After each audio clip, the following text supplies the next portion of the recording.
Fire খেলতে খেলতে যদি তুমি মারা যাও, তুমি মুসলমান হয়ে মরার গ্যারান্টি নাই। কথা কোন ঠিক না? পাবজি পাবজি ফ্রি ফায়ার খেলা যাবে কি যাবে না? হ্যাঁ যাবে, সমস্যা নেই, যাবে। আপনি বলবেন আজকাল গেমস খেলে পয়সা কামানো যায়, তাহলে অনর্থক। তুমি কি জানো হাউজে কাউসারের পানি কত মজা? তুমি কি কখনো জানো যুবক, পাবজি আর ফ্রি ফায়ার নিয়ে যারা ব্যস্ত থাকো, তোমাকে আমি একটা জিনিস দেব, তুমি ওয়াদা করো ফ্রি ফায়ার ছাড়বে কিনা। যদি আমি যেটা দেব সেটা যদি ফ্রি ফায়ারের চেয়ে কোটি গুণ বেশি মজাদার না হয়, ছাড়ার দরকার নেই। যদি মজাদার হয় ছাড়বে, ওয়াদা করো ভাই, হাত তোলো। যারা খেলো তারা হাত তোলো, দাঁড়িয়ে বলো, জনগণকে শুনিয়ে বলো আমি আজকে ছেড়ে দেবো যদি হুজুর আপনারটা মজাদার হয়। সে আমি যেটা দেবো সেটা যদি মজাদার হয়, ফ্রি ফায়ার এখন কেটে দেবে। সত্যি তো? তুমি ফ্রি ফায়ার যখন খেলো আধা ঘন্টা, 1 ঘন্টা, 10 মিনিট, 1 মিনিটও যখন খেলো, ওই 1 মিনিটে যদি তুমি মন দিয়ে চেষ্টা করো অন্তত 2 বার দরুদ পড়া সম্ভব। কয়বার? তুমি 1 ঘন্টা যে গেল, ওই 1 ঘন্টা যদি তুমি চেষ্টা করো 100 বার পড়া কি সম্ভব নয়? তার বেশি। 1 ঘন্টায় মিনিমাম 100 বার না, মিনিমাম চেষ্টা করলে 500 বার পড়া যাবে।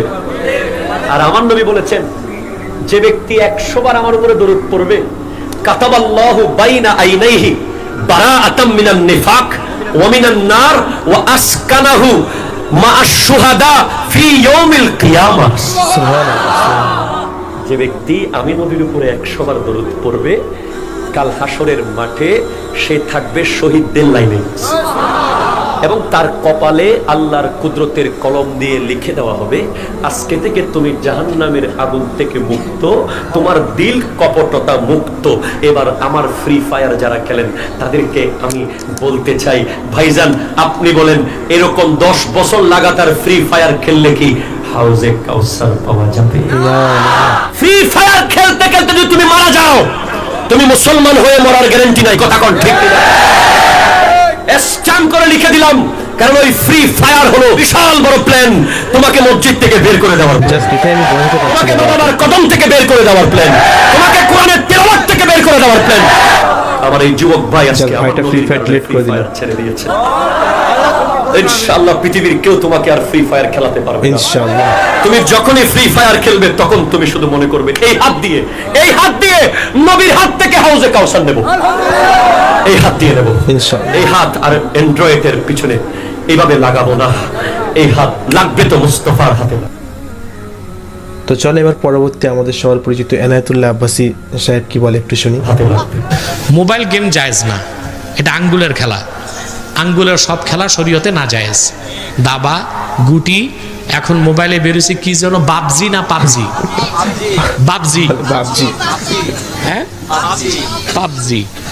এই পাবজি খেলতে যাইয়া ছেলে মেয়েদের লেখাপড়া, নামাজ রোজা সব শেষ। এইরকম মোবাইলের গেমস একটাও জায়েজ না। কথা বুঝতে পারছেন? তো মোটামুটি আমি দুজনের বক্তব্য শোনালাম, অ্যান্ড দুজনের বক্তব্য সেম, যে ফ্রি ফায়ার পাবজি এই ধরনের গেম কখনোই জায়েজ হতে পারে না। অ্যান্ড এখন আমি সবার পরিচিত আমাদের শায়েখ আহমদুল্লাহর বক্তব্য শোনাবো। তো চলো। ফ্রি ফায়ার গেমস খেলা যাবে কিনা? প্রথম কথা হলো, মুসলমানের জন্য গেমস খেলা, যত গেমস মোবাইলে আপনার কম্পিউটারে ইত্যাদিতে রয়েছে, এগুলো একজন প্রাপ্তবয়স্ক মানুষের জন্য, একজন মুসলমানের জন্য এগুলো কোনোটাই খেলা ইসলামী শরিয়াহ দৃষ্টিকোণ থেকে জায়েজ নয়। জায়েজ না বলতে সঠিক নয়, কারণ এগুলো সবগুলো অনর্থক কাজ। আল্লাহ তাআলা বলেছেন, ক্বাদ আফলাহাল মুমিনুন আল্লাযীনা হুম ফি সালাতিহিম খাশিউন ওয়াল্লাযীনা হুম আনিল লাগবি মুরিদুন। ঈমানদার তখনই সফল হবে, সার্থক হবে, যখন সে অনর্থক কাজ ছাড়তে জানবে। এই সমস্ত গেমসগুলো এগুলো অনর্থক কাজ। আপনি বলবেন আজকাল গেমস খেলে পয়সা কামানো যায়, তাহলে অনর্থক হলো না? এটা হয়তো অনেকে বলবেন, কারণ ফ্রি ফায়ার বা পাবজি গেমসে পয়সা কামানো যায়, তাই না? আছে না? কারণ যখনই তুমি বলতে যাবে ফ্রি ফায়ার বা পাবজি এখান মানে এটা খেলা খারাপ, এখানে সময় নষ্ট হয়, অনর্থক গেম, তখন অনেকেই বলে যে এখান থেকে তো আমি টাকা ইনকাম করি, তাহলে এটা আমার জন্য হালাল। তো তাদের ধারণা ক্লিয়ার হয়ে যাবে এটা শুনলে। এগুলো তো পয়সা উপার্জন করা যায়, তাহলে আর অনর্থক থাকলো না। তো এক্ষেত্রেও ইসলামী শরিয়া আপনাকে হালাল উপার্জনের যে নীতিমালা দিয়েছে, এই গেমস ইত্যাদি খেলে উপার্জন করা, সে নীতিমালার মধ্যে হালাল নীতিমালার আওতায় পড়ে না, যার কারণে এটা জায়েজ নাই। তাহলে আমরা ক্লিয়ার হলাম যে ফ্রি ফায়ার খেলাও জায়েজ নয়, অ্যান্ড ওটা মেক করে ভিডিও করে যে টাকা ইনকাম হয় ইউটিউব থেকে, তো ওটাও জায়েজ নয়।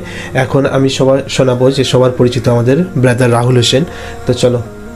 পাবজি ফ্রি ফায়ার খেলা যাবে কি যাবে না? হ্যাঁ যাবে, সমস্যা নেই, যাবে। খুব খুশি হয়ে গেছেন না? না, যেসব খেলাতে আপনার ব্রেন চর্চা হয় কিন্তু হাত পা চর্চা হয় না, শরীর চর্চা হয় না, এইসব খেলাগুলো হারাম। যেমন পাবজি বলেন, লুডো বলেন, ক্যারাম বলেন, বিভিন্ন গেমস বলেন, এগুলো হারাম। কেন? এগুলো ব্রেন চর্চা হয়, শরীর চর্চা হয় না। অনেকে বুঝতে পারছে না চাচারা পাবজি কি। চাচা পাবজি কি জানেন? আপনার দেখবেন নাতি বা বেটা মোবাইলটাকে এইভাবে ধরবে, এখানে এইভাবে কানে একটা হেডফোন লাগিয়ে দিয়েছে আর শুধু এই করবে এইভাবে, আর মাঝে মাঝে চিৎকার, এই কানে কানে আগে চিৎকার মারলে বুঝবেন বেটা কোন পাবজি খেলছে, মানে এটা গেম খেলছে নেটে। এই খেলাটা হালাল নয়, এটা প্রশ্ন করেছেন তো এনার বক্তব্য সেম, যেটা হারাম। আমি চারজনের বক্তব্য শোনালাম, চারজনই সেম হারাম। এখন আমি শোনাবো আমাদের সবার পরিচিত মোহাম্মদ মামুনুল হক। তো চলো দেখি। পাবজি ও ফ্রি ফায়ার নামে দুটি জনপ্রিয় গেম রয়েছে যেগুলো আমাদের তরুণদের মধ্যে এক ধরনের আসক্তির সৃষ্টি করছে। এমনকি সোশ্যাল মিডিয়াতে দেখা যায় এই সকল গেমের আসক্তির কারণে অনেক বড় দুর্ঘটনা ঘটছে। কেউ কেউ দাবি করছে এই সকল গেমসগুলোর সাথে ইলুমিনাতির সম্পর্ক রয়েছে। এখন আমাদের মুসলিমদের কি এই সকল গেমস খেলা জায়েজ আছে? পাবজির সাথে এই হলো প্রশ্ন। পাবজি এবং ফ্রি ফায়ার নামে বা ইত্যাদি এই জাতীয় অনেক গেমস যেগুলো এখন এগুলো নতুন নতুন তৈরি হচ্ছে এবং বিভিন্ন মিডিয়াতে, অনলাইনে, সোশ্যাল মিডিয়া সহ বিভিন্নভাবে এই সকল গেমসগুলো ছড়িয়ে পড়ছে এবং আমাদের তরুণ, কিশোর এবং যুবকরা এগুলোতে ব্যাপকভাবে আসক্ত হয়ে পড়ছে। অবশ্যই এই ধরনের অহেতুক কাজ, সন্দেহাতীতভাবে বলা যায় এই গেমসগুলো অহেতুক কাজ। অহেতুক কোনো কাজে এভাবে আসক্তি, এটি ইসলামের মূল চিন্তা, ইসলামের মূল শিক্ষা পরিপন্থী। এছাড়াও আরও অনেক এর মধ্যে ক্ষতির দিক রয়েছে। এই আসক্তি থেকে আস্তে আস্তে এক পর্যায়ে নানা ধরনের অপরাধে সংঘটিত হয়ে যাওয়ার, নানা ধরনের আত্মাহুতি সহ ভয়ঙ্কর কোনো পরিণামেরও সম্ভাবনা এবং এই ধরনের ঘটনাগুলো সংঘটিত হচ্ছে। কাজেই কোনো মুসলিম তরুণ, যুবক অথবা কোনো কিশোরের জন্য এই ধরনের আসক্তিতে লিপ্ত হওয়ার কোনো সুযোগ ইসলামী শরীয়তের মধ্যে। তো তাহলে বুঝলেন, আমি পাঁচজনের বক্তব্য শোনালাম অ্যান্ড পাঁচজনের বক্তব্য সেম, যে ফ্রি ফায়ার পাবজি টোটালি হারাম। এখন আমাদের সবার প্রিয় আবু তোহা মোহাম্মদ আদনান, যুবকদের হৃদয়ে যার স্থান। তো চলো এনার বক্তব্য আমি শুনে তোমাদেরকে শোনাই। লাইফকে সিরিয়াসলি নেন। আপনি দুনিয়াতে পাবজি খেলতে আসেননি, এখানে ফ্রি ফায়ার খেলতে আসেননি, একটা গার্লফ্রেন্ডের পিছনে সময় নষ্ট করার জন্য আসেন নাই, আপনি এখানে সুদ খেতে আসেননি, জিনা করতে আসেন নাই, আপনি এখানে ওই যে আইসক্রিম বিক্রি করছেন আমি এগুলো দেখছেন না, এগুলো করতে আসেননি পৃথিবীতে। আপনি পৃথিবীতে বেহায়ার মতো নগ্ন হয়ে রাস্তাঘাটে ঘুরতে আসেননি, আপনি পৃথিবীতে উম্মার মাঝে ফাটল সৃষ্টি করতে আসেননি, আপনি পৃথিবীতে দুনিয়া পূজা করতে আসেননি। এইসব কারণে আপনাকে পৃথিবীতে পাঠানো হয়নি। আপনাকে আল্লাহর ইবাদত করতে পাঠানো হয়েছে। টাইম আপনাকে আল্লাহ পাক এক্সট্রা দিবেন না। যতটুকু লেখা আছে আপনার লাউহে মাহফুজে, একটা দিন বাড়বেন, একটা দিন কমবে না। আপনি জানেন না আজকে লাস্ট দিন কিনা, একদমই আপনি জানেন না আজকে লাস্ট দিন। আমিও চাই না কালকে ভিডিওটা আপলোড করতে পারবো। আপনি চাইলেও, যদি আজকে লাস্ট দিন হয়ে থাকে, আপনি চাইলেও আরেকদিন বেশি বাঁচতে পারবেন না। অতএব আল্লাহর হয়ে যান। আল্লাহ থেকে এসেছি, আল্লাহই চলে যাব। আল্লাহ সৃষ্টি করেছেন আমাদেরকে, ওখান থেকে এসেছি, আবার আল্লাহর দিকে কি হয়ে যাব, ফিরে যাব। মাঝখানে একটা সময়, অনেক সময় চলে গেছে, অপচয় হয়েছে, হিসেব করে মিটিয়ে ফেলেন। বাকি সময় বাকি আছে, এমন নিয়াত করেন, ইস্তেকামার উপর থাকেন যে আমি জীবন চলে গেলেও আগামী যে দিনগুলো আমি বেঁচে থাকবো পৃথিবীতে, কোরআন এবং সুন্নাহর এক চুল বাইরে যাবো ইনশাআল্লাহ। আমার পরিবার আমাকে বুঝুক সেই না বুঝুক, আমার চাকরি থাকুক না থাকুক, আমার রিজিক কমে যাক আর নাই যাক, হ্যাঁ, আমাকে সামাজিক পদ আমার থাক বা না থাক, আমার রাষ্ট্রীয় পদ আমার থাক বা না থাক, আমি কোরআন এবং সুন্নাহর বাইরে যাবো না, সিম্পল ইনশাআল্লাহ। এই অবস্থায় মৃত্যুবরণ করতে পারলে আপনার জন্য অপেক্ষা করছে অনন্তকালের জান্নাত। তো বন্ধুরা,